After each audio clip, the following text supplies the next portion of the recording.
नमस्कार मित्रांनो, तर मी कोकणी दर्शन घडवणार तुम्हाला कोकण दर्शन. आज कामानिमित्त रत्नागिरीमध्ये जायला निघालो होतो आणि बाहेर पडलो तर बघतो तर कडाक्याचं ऊन पडलं होतं आणि जो डोलं झोंबत होतो म्हटलं हिरो सारखा गॉगल लावूया. गॉगल लावून कसा हिरो दिसतोय की नाही कमेंट मध्ये नक्की सांगा. काल रात्री पोर चायनीज खायला गेले होते आणि जाताना माझी गाडी घेऊन गेले होते आणि आमच्या वाडीतलं पोर म्हणजे हेवी ड्रायव्हर.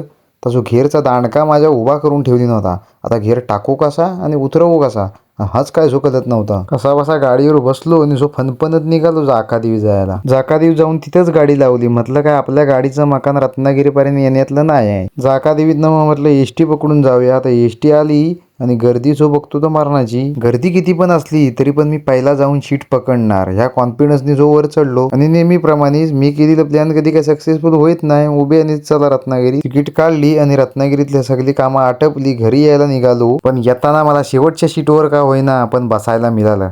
आता जो लय खुश झालो होतो मी. एवढी मोठी शीट होती ना की जो झोपलो तरी काही टेन्शन नव्हता. आज होता गुरुवार. जाकादेवीत आलो, फुलं अगरबत्ती हार बीर घेतला आणि स्वामींच्या मठात जायला निघालो. तुम्ही कधी स्वामींच्या मठात जाता काय आणि हा स्वामी समर्थांचा मठ कुठला आहे हे तुम्हाला जर माहित असेल तर कमेंट करून नक्की सांगा आणि तुम्ही सुद्धा स्वामींचं दर्शन घ्या. आजच्या दिवसापुरतं एवढंच. चला तर भेटू पुढच्या व्लॉगमध्ये.